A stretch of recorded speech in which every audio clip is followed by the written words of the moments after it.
Hello and welcome to this video. So I've recently been working on a tournament app, and designing this app I wanted to create a database that would fit like what I need, and creating this just showed me a few things that I was lacking. So I went back into learning about database normalization and design, and here is like the little thought process I had and the conclusion I came to, hoping it might help some people with those concepts. So what's my project actually? So it's a simple app that should be customizable. So what I mean by that is that you obviously should have random pairings for various rounds, but you should be able to also customize the amount of points you earn when you win or when you have a draw, stuff like that, so that in the end you can have final scores and just like order people and have like your winner pretty easily. It should be scalable because obviously it's going to be a small project, but I want that someone that downloads it randomly and needs to use it on like 1,000 people, well, should be able to.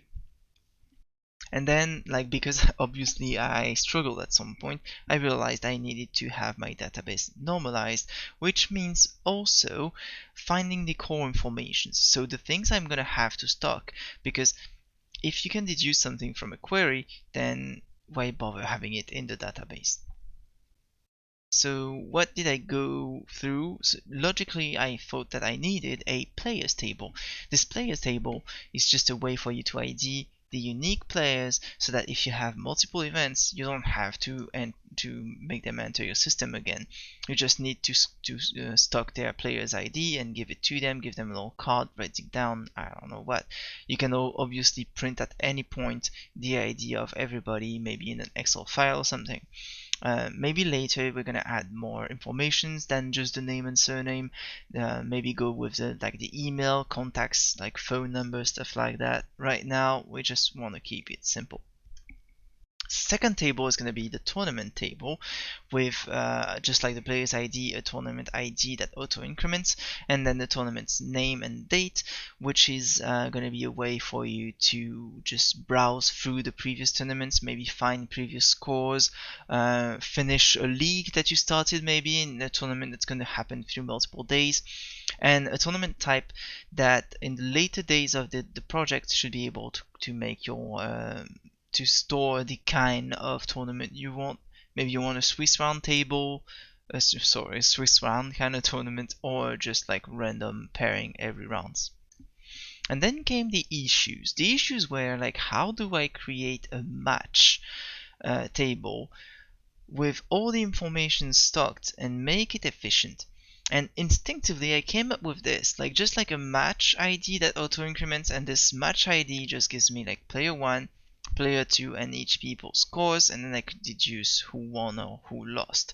And this, when I tried to implement it, made me realize how wrong it was and how it wasn't working for multiple reasons. And I went back into learning like normalization, and just the first normal form really, that's enough for me to understand, because I instinctively kind of did it right for the first two tables and I completely screwed it for the third one. So what's the issue here? You can see that my table is not following the first normal form, and I'm gonna just go real quick about what it is. So you need a primary key, obviously, but that's not just all. You also need to each row of each column to be atomic. It means like one information and only one per row. And you want to avoid repeating groups. And if you come back to my table, what you're gonna see is that I had a match ID that would have to be repeated multiple times for multiple players. If I had like player 1, like match 1, player 1, but match 1, player 2. So that was wrong. So I thought like I was gonna have match 1, player 2, score 1, score 2. But that's also wrong, because rows don't convey informations by themselves. I shouldn't be telling a story with the score of the first one and the score of the second one. Each value should be referring the ID of the match, which wasn't the case in this situation. This gets into a little bit more into like the second normal form and the third one, but it's okay, we're not gonna go into details about those either. My point being that this was wrong as a pure design. When they say that it should be atomic, it means that you shouldn't have multiple of the same in your database. So let's say that, for example, you have a table with, let me turn on the tablet real quick. If you have a table with, for example, a person here, number 1, and then you have their address. This address here could be the whole text, but that's way too long and it's not a unique information. It's not atomic. What would be atomic is to have instead like the street number, the street name, maybe like the postal code, city, and country, for example. Something like that would work, right? Because you have one information in each column, which is a basic way is splitting horizontally the information. You've got another way of doing this, and it would be by splitting it into another table. So for example, let's say that this table has a person with an ID 1, 2, but this person is going to have an email, and this email is going to be like something something at something something, but they have a second one, something something at something else something.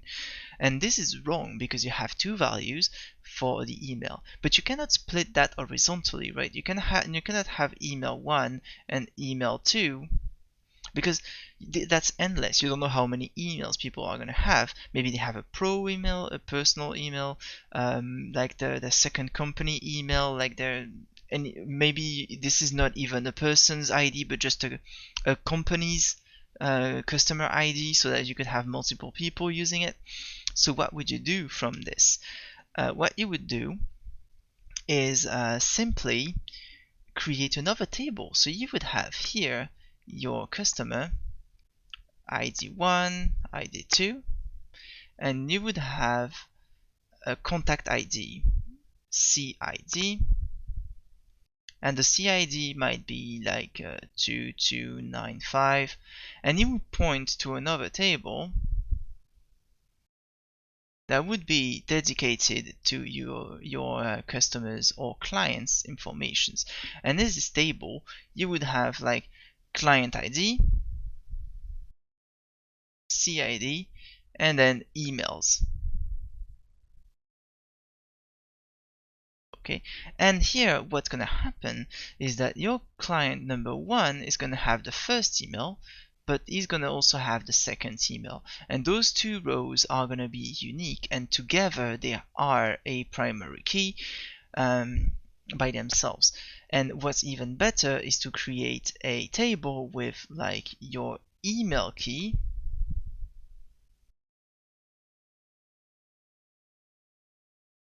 So I have a very small tablet, so I cannot write very well, and those email keys are going to be 1, 2, 3, and on the right you're going to have customer ID. That's a foreign key pointing to here, and this is going to be like my customer 1 2 times, and then emails, and you're going to have the first email and the second email. This way you respect the first normal form, you have your primary key that's defined, you have a foreign key that allows you to identify the informations, and then you get your emails. So this is the logic for you to store those kind of informations, right? So how did I do that for my database? Well, I simply went into creating a mid table, because if I want to have here, let's go back. Okay, if I have my match table here, I came across multiple issues. First of all, what round is it? Because if I want to keep track of people's scores and the rounds, I need to write it down somewhere. And obviously in this table I can't. So my logic was to simply create a table in between my tournament ID in my tournament table and my match tables. So I went from having my so let's say TID here in my table, okay, and then I had a second table which is matches, and I created a third table with player matches. So what does that mean? Here I have in my tournament table, so tournament ID, and the other informations. Here I have the match ID.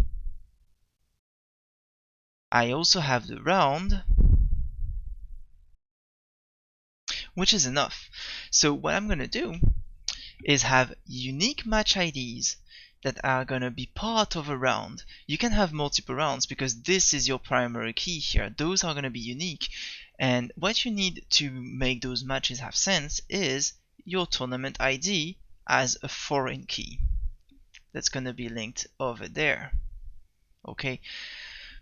Creating this table solves a lot of issues for me because it's vertically going to give me all the informations I need about the matches themselves, the matches I created. It's easy to feed into my tables because when you generate your new round, we're just going to create the amount of matches that we need and then give them players depending on the pairing we created.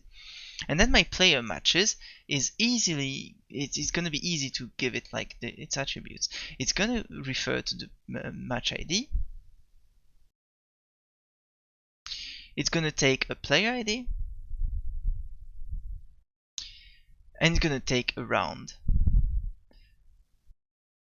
And that's the first mistake I did. I wanted the round to be here, but it's not the case because the round is already in my previous table.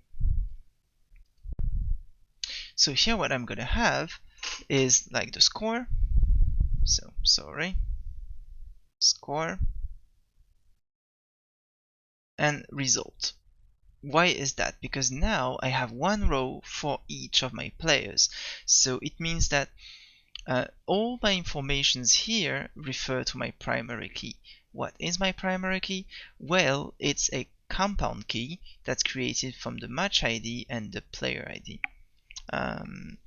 So maybe I should, and it's a compound key because it's two foreign keys that create one key together.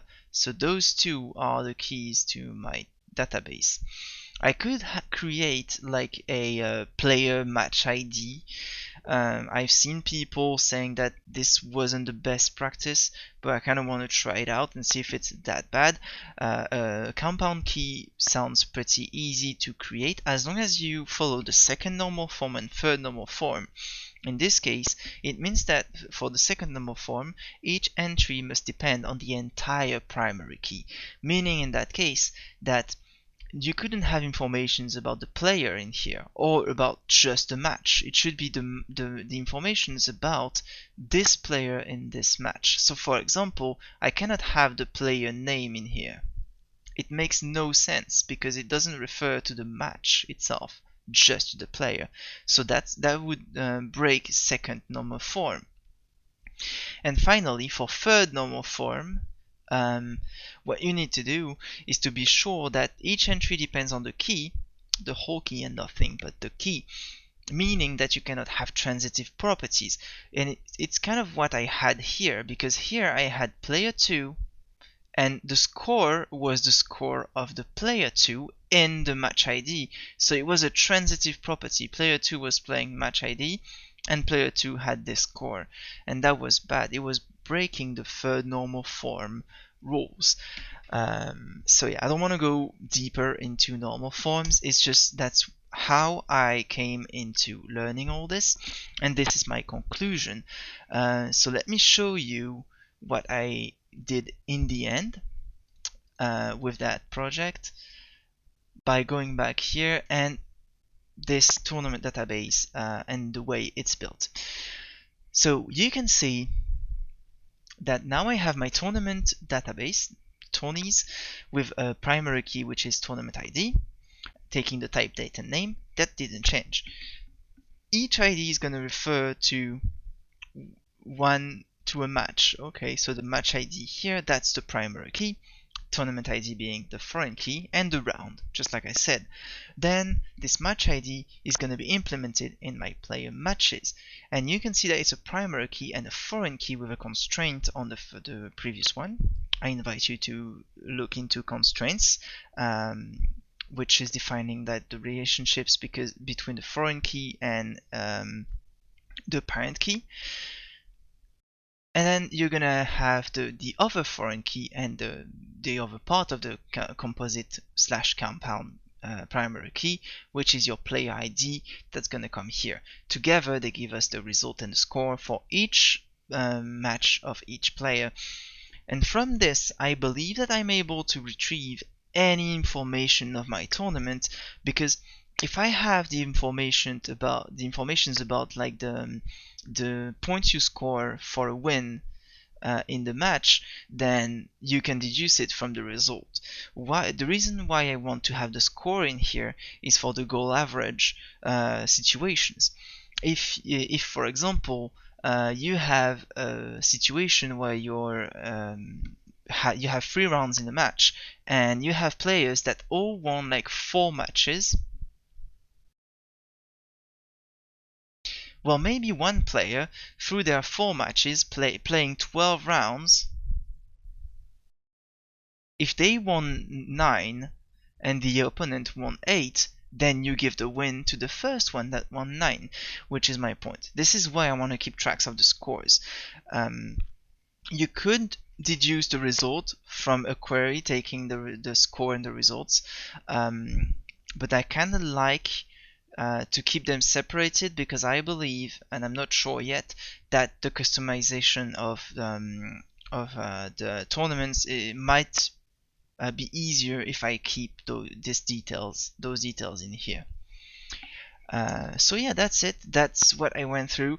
This key thing about like splitting my matches into a separate table just to increment my matches and my tournament ID and my rounds solved all my issues. And it's usually a very interesting thing to do when you're designing a database. It's just like creating a middle table, that's going to help you join all those together. And what I invite you to do is to look into many to many relationships, because this is where you're going to see great situations and great explanations about how to split those things, create a table from 2 foreign keys, and then have like something unique that allows you to have an intermediate table.